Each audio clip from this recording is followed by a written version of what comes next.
آج ویو 360 میں پاکستان میں چینی شہریوں اور پروجیکٹس پر حملے، کیا چینی سرمایہ کاری اور ترقیاتی منصوبوں پر اثر انداز ہوں گے؟ کم صحیح لیکن ویکسینز کے خلاف امریکہ میں بھی مزاحمت اور غلط فہمیاں پائی جاتی ہیں۔ Their immune system is actually lower because of all these vaccines, all these chemicals that are in their body. اور اگر آپ افطاری میں خاص چٹپٹی حیدرآبادی بریانی اور دوسرے کھانے کھانا چاہتے ہیں تو آج کی شو میں آپ کو بتائیں گے کہ آپ کو کہاں جانا ہے۔ دیکھیں بہت کچھ مل جاتا ہے ہمارے باہر بھی، لیکن جو ٹیسٹ یہاں پر ہے وہ آپ لے ہی نہیں سکتے کہیں۔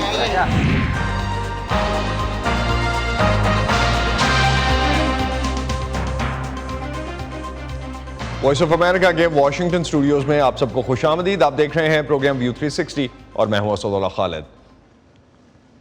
پاکستانی وزیر خزانہ مفتاح اسماعیل کے گزشتہ ہفتے واشنگٹن کے دورے میں پاکستان نے آئی ایم ایف سے اپنے $6 ارب کے پروگرام کی توسیع کی درخواست کی تھی، جس کے لیے مئی میں آئی ایم ایف کی ٹیم پاکستان کا دورہ کر رہی ہے۔ اس حوالے سے پاکستان اور آئی ایم ایف کی تکنیکی ٹیم کی ملاقاتوں کا آغاز ہو چکا ہے۔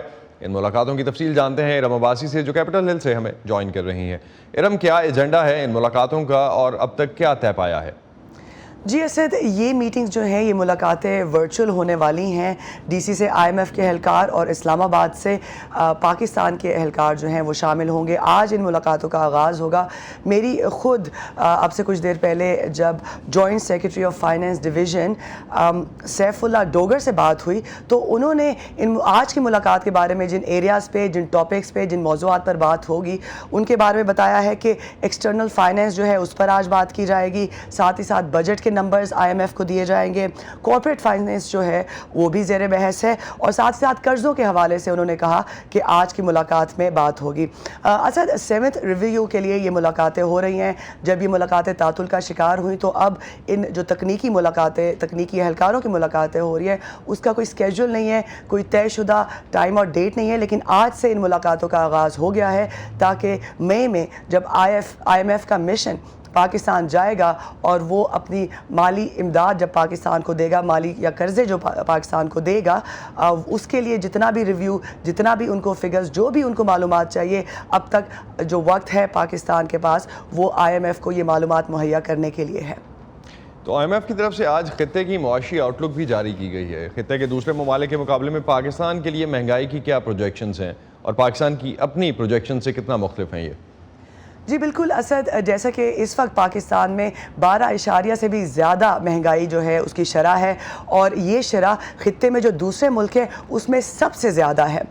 جو پروجیکشن، جو پیشن گوئی آئی ایم ایف نے کی ہے اس کے مطابق پاکستان کی 2022 میں 11.2% تک مہنگائی جو ہے وہ برقرار رہے گی، اور ہم جانتے ہیں کہ 2019 میں جب یہ 6 بلین کا جو یہ فنڈ ہے، یہ جو قرضے ہیں یہ مہیا کیے گئے تھے، تو شرط یہ رکھی گئی تھی کہ سبسڈیز جو ہیں ان کو کم کیا جائے، ان کو ہٹایا جائے، اور پرانی حکومت نے جب سبسڈیز دیں تو تب سے یہ ملاقاتیں تعطل کا شکار ہوئی ہیں، اور اب یہ کہا جا رہا ہے کہ اتفاق کر لیا گیا ہے کہ پاکستان جو ہے یہ سبسڈیز جو پیٹرول اور گیس اور انرجی پہ ہے وہ واپس لینے کے لیے تیار ہے، جس کے بعد اب یہ ریویو ہوگا اور پاکستان کو قرضے مزید دیے جائیں گے۔ بہت شکریہ ارم عباسی ہمیں اس حوالے سے اپڈیٹ کرنے کا۔ کل کراچی یونیورسٹی کے کنفیوشس انسٹیٹیوٹ میں چینی اساتذہ کو لے جانے والی گاڑی کے قریب مبینہ خودکش حملے کی ذمہ داری کالعدم بلوچ لبریشن آرمی نے قبول کی ہے۔ پچھلے چند سالوں میں بھی پاکستان کے مختلف شہروں میں چینی افراد کو ہدف بنانے کے واقعات ہوتے رہے ہیں، جن میں اکثر کے پیچھے کالعدم عسکریت پسند گروہوں کا ہاتھ تھا۔ اس سے پہلے گزشتہ سال جولائی میں داسو ہائیڈرو پاور منصوبے پر کام کرنے والے چینی انجینئرز اور مقامی ملازمین کی ایک بس میں بالائے کوہستان میں دھماکہ ہوا تھا۔ اس حملے میں 9 چینی باشندوں سمیت 13 افراد ہلاک ہوئے تھے۔ نومبر 2018 کو کراچی کے علاقے کلیفٹن میں چینی کونسل خانے پر 3 مسلح دہشت گردوں نے حملہ کیا۔ 1 گھنٹے تک یہ کارروائی جاری رہی، جس کے بعد تینوں حملہ آوروں کو ہلاک کر دیا گیا۔ اس واقعے میں 2 پولیس اہلکار اور 2 عام شہری بھی ہلاک ہوئے، لیکن کونسل خانے کے کسی چینی اہلکار کو نقصان نہیں پہنچا۔ اسی سال اگست میں بلوچستان کے علاقے دالمندین میں چینی انجینئرز کی بس پر خودکش حملہ کیا گیا، جس سے 6 افراد زخمی ہوئے، جبکہ فروری 2018 ہی میں ایک نامعلوم حملہ آور نے کراچی میں فائرنگ کر کے ایک چینی شخص کو ہلاک اور ایک کو زخمی کر دیا۔ مئی 2017 کو کوئٹہ سے 2 چینی باشندوں کو اغوا کرنے کے 1 ماہ بعد قتل کیا گیا۔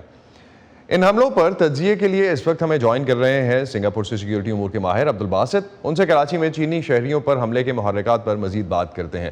عبدالباسط، گزشتہ کچھ عرصے میں بلوچستان کے علیحدگی پسند گروپ پاکستان میں چینی منصوبوں پر کام کرنے والے چینی شہریوں اور چین کے دوسرے اداروں کو نشانہ بنا رہے ہیں.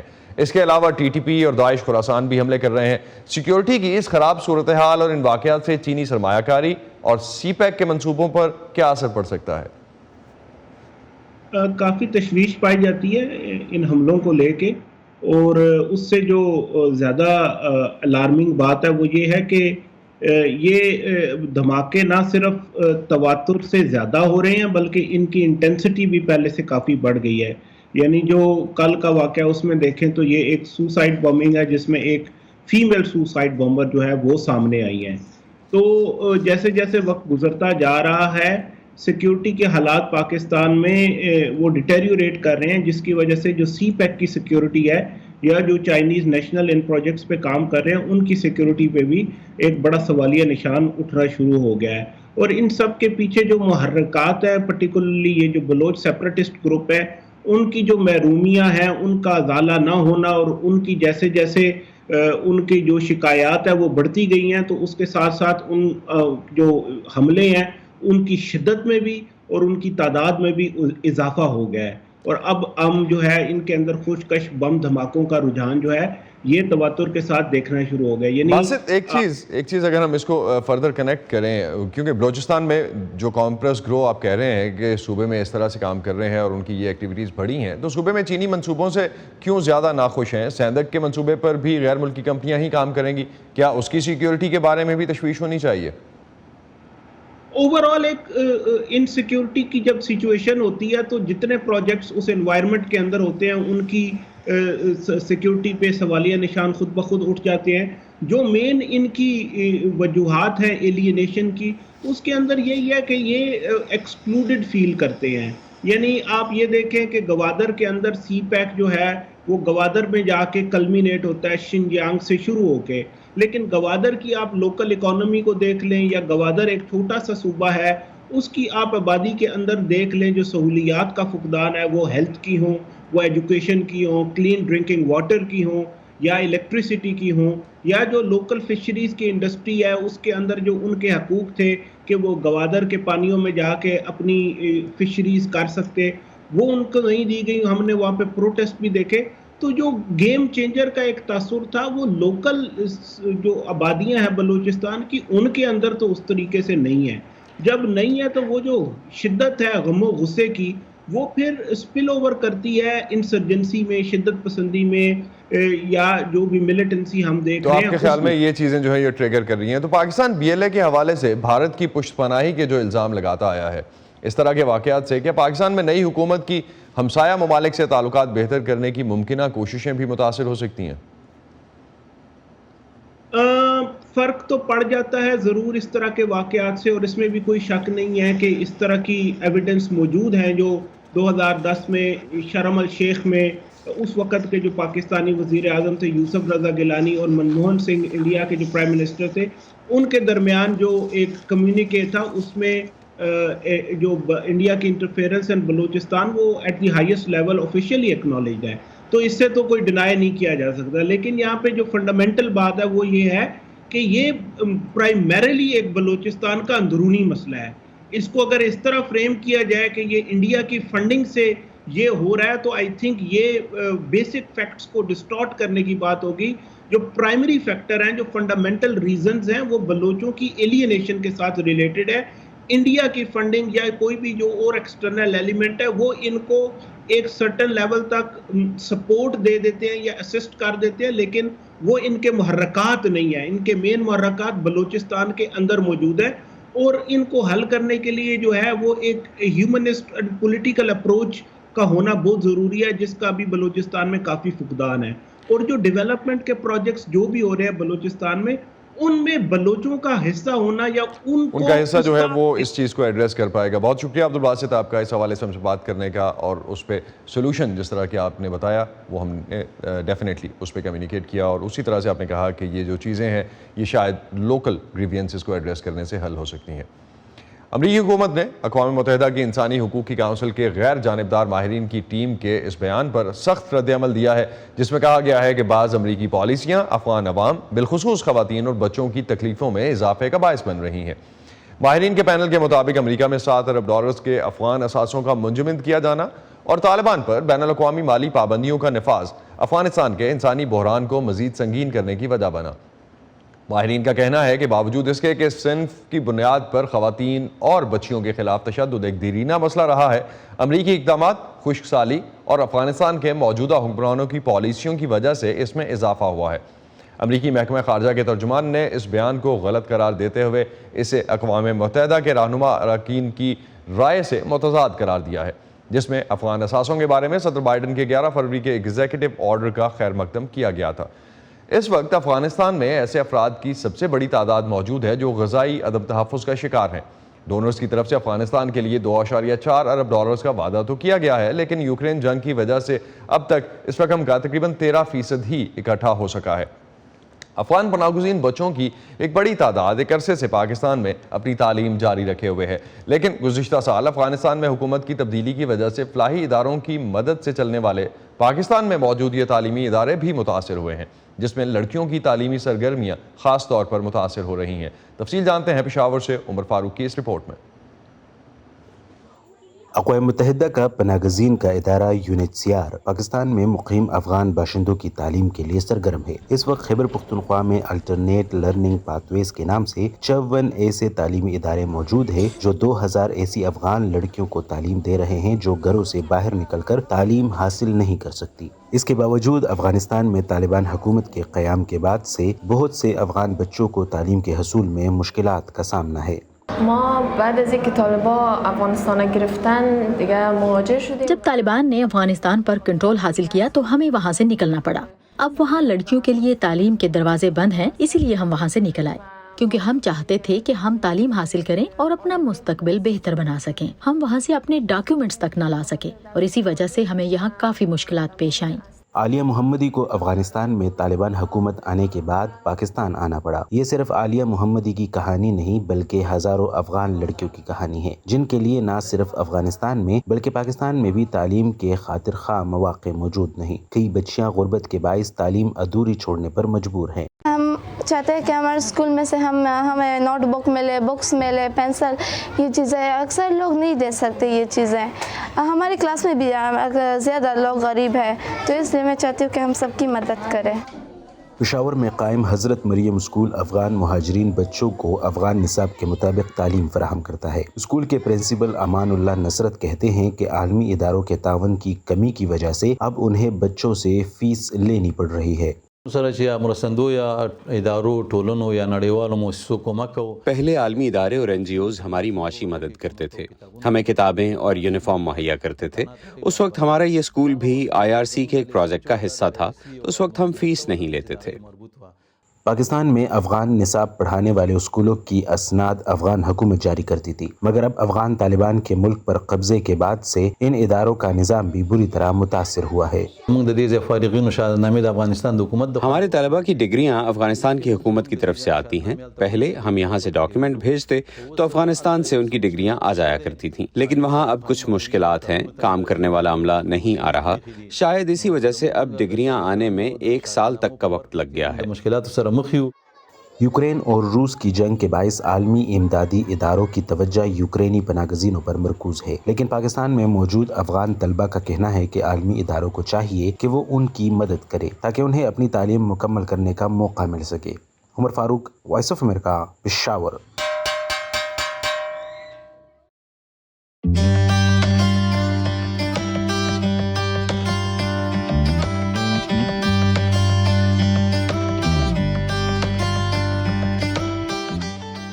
ویکسینز کو صحت عامہ کی تاریخ میں سب سے بڑی کامیابی مانا جاتا ہے۔ ویکسینز کے استعمال کے ذریعے دنیا سے اسمال پاکس یا چیچک کا خاتمہ ممکن ہوا۔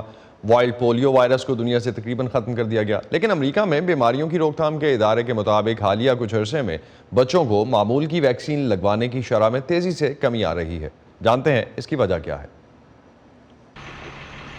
اگرچہ امریکہ میں امیر غریب، سفید فام اور غیر سفید فام شہریوں کے درمیان صحت عامہ کے شعبے میں تضادات پائے جاتے ہیں، وہیں وینڈربلٹ میڈیکل سینٹر میں متعدی بیماریوں کے ماہر ڈاکٹر ولیم شیفنر کہتے ہیں کہ بچپن میں حفاظتی ٹیکوں کے پروگرام کی کامیابی کی وجہ سے امیونائزیشن میں بڑی حد تک یہ تفریق ختم ہو گئی تھی۔ امریکہ میں حفاظتی ٹیکوں کا پروگرام تقریباً ہر بچے تک ویکسین پہنچانے میں کامیاب رہا تھا۔ کووڈ سے پہلے معمول کے حفاظتی ٹیکوں کے پروگرام کے لحاظ سے امریکہ کی کارکردگی بہت اچھی تھی۔ یقیناً اس کی ایک بڑی وجہ وہ قوانین ہے جن کے تحت جن بچوں کے پاس ویکسینیشن کا ثبوت نہ ہو انہیں اسکول میں داخلہ نہیں مل سکتا۔ ہر ریاست میں بچوں کے لیے ڈے کیئر اسکول یا ہائی اسکول جانے کے لیے اس کی تعمیل لازمی ہے۔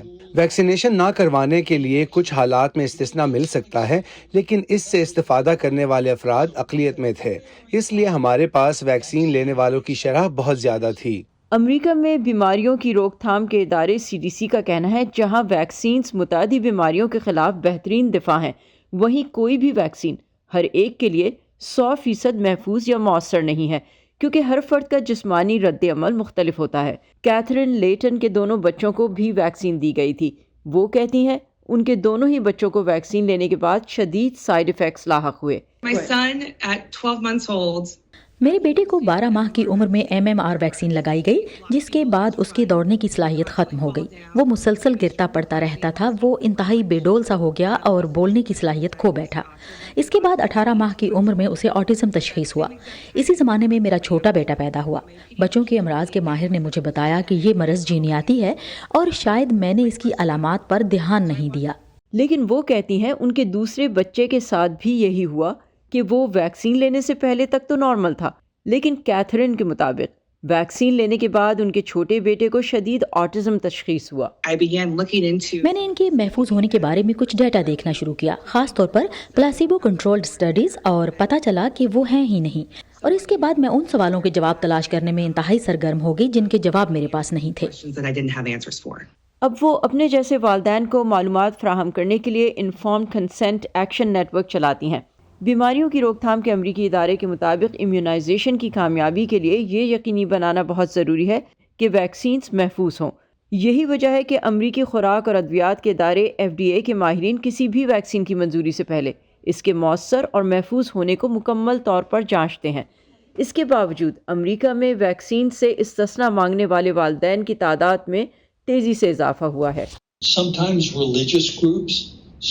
کبھی مذہبی، کبھی سماجی طور پر مربوط گروپ، ایسے لوگ جو فطری اصولوں کے مطابق رہنا چاہتے ہیں اور اس لیے وہ اپنے بچوں کے لیے ویکسینیشن کے ریاستی قوانین سے استثناء طلب کرتے ہیں، اور اس طرح ایسی کمیونٹیز ملتی ہیں جن میں ویکسینیشن کی شرح کم ہے۔ پھر یہ بیماریاں اور وائرس بیرون ملک سے بھی ان کمیونٹیز میں آ سکتے ہیں، اور پھر ایسی بیماریاں پھیلنے لگتی ہیں جن کے بارے میں ہم ماضی میں سمجھتے تھے کہ ان پر قابو پایا جا چکا ہے۔ ریاست اوہایو سے تعلق رکھنے والے طالب علم ایتھن لنڈنبرگر نے کانگریس میں امریکی قانون سازوں کو بتایا کہ ان کی والدہ ویکسین کی مخالف ہیں، جو سمجھتی ہیں کہ ویکسینز دماغ کو نقصان پہنچاتی ہیں اور آٹزم کا سبب بنتی ہیں۔ وہ کہتے ہیں ان کی والدہ ویکسینز کے خلاف یہ معلومات سوشل میڈیا ویب سائٹ سے حاصل کرتی تھیں۔ اس حقیقت کے باوجود کہ سائنسی برادری کی طرف سے اس طرح کی آراء کو متعدد بار غلط ثابت کیا گیا ہے، میں نے اپنی پوری زندگی خسرہ، چکن پاکس، حتیٰ کہ پولیو جیسی متعدد بیماریوں کے خلاف ویکسینز لیے بغیر گزاری۔ تاہم دسمبر 2013 میں میں نے اپنی والدہ کی مرضی کے خلاف امیونائزیشن کرانا شروع کی۔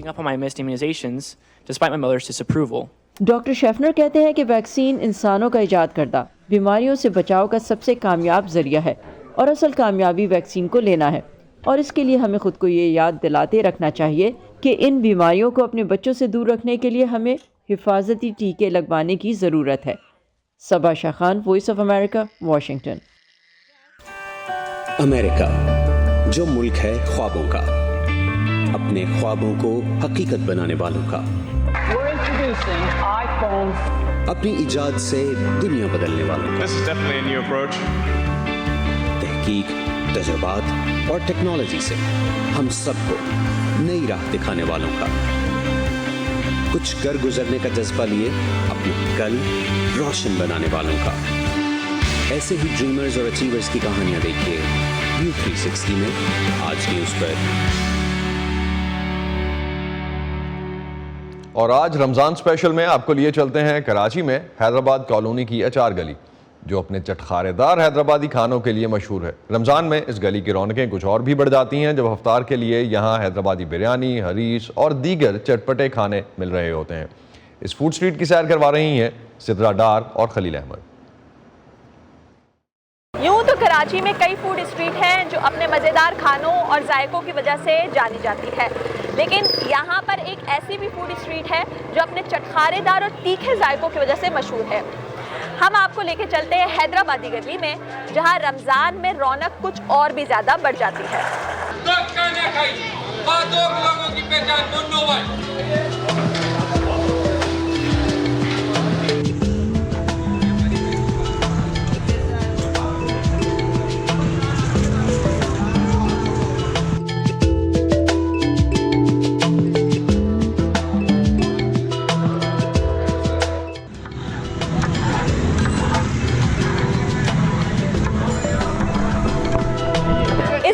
وجہ شہرت ویسے تو حیدرآبادی اچار اور چٹنیاں ہیں، لیکن ماہ رمضان میں حیدرآبادی کھانے یہاں پر فروخت ہوتے ہیں۔ یہی وجہ ہے کہ لوگوں کی ایک بڑی تعداد رمضان میں یہاں پہ آتی ہے اور ان ذائقوں کو چکھنے کے لیے یہاں سے یہ کھانے لے کے جاتی ہے جو ان کے افطار کے دسترخوان کی زینت بنتے ہیں۔ ہماری اپنی ریسیپی ہماری دادی کے زمانے سے ریسیپی چلی آ رہی ہے، آج تیسری جنریشن میں ہوں۔ افطار میں ہمارے خاص آئٹم ہیں حیدرآبادی لقمی، دہی بڑے، پکوڑے، سموسے، اس کے علاوہ عربی حریص ہے، یہ حلیم ہوتی ہے حیدرآبادی، جو افطار میں ہماری اگر ڈش نہ ہو دسترخوان پہ تو ہماری افطار ادھوری ہے۔ اور اس کے علاوہ یہ کالے چھولے جو گھر سے بن کے آتے ہیں ہمارے، اور دم کے کباب ہیں حیدرآبادی، یہ چیز ہماری ہوتی ہے خاص۔ دور دور سے لوگ حیدرآبادی لوازمات کھانے کے لیے آتے ہیں کیونکہ پورے سال یہ چیزیں نہیں ہوتی ہیں یہاں پہ، یہ اسپیشلی رمضان کے آئٹم ہے۔ عام ڈشیں پکوڑے، لقمی، سموسے وغیرہ تو عام دنوں میں ہوتے ہیں، دہی بڑے، یہ چیزیں نہیں ہوتی ہیں ہماری۔ اچھا، ٹیسٹ میں آپ کو کیا خاص لگتا ہے؟ دیکھیں بہت کچھ مل جاتا ہے ہمارے باہر بھی، لیکن جو ٹیسٹ یہاں پر ہے وہ آپ لے ہی نہیں سکتے کہیں پر۔ اور یہ چیزیں جو یہ بیچ رہے ہیں جیسے لقمی ہے، اس میں چاہے چکن بھری ہو یا آلو، وہاں پہ یہ چیزیں نہیں ہیں، باہر کی کنٹریز میں آپ کو نہیں ملے گا یہ سامان۔ اور یہ میرے جو بیچ رہے ہیں اس کی وجہ سے میں رکی ہوں، سچی بات ہے۔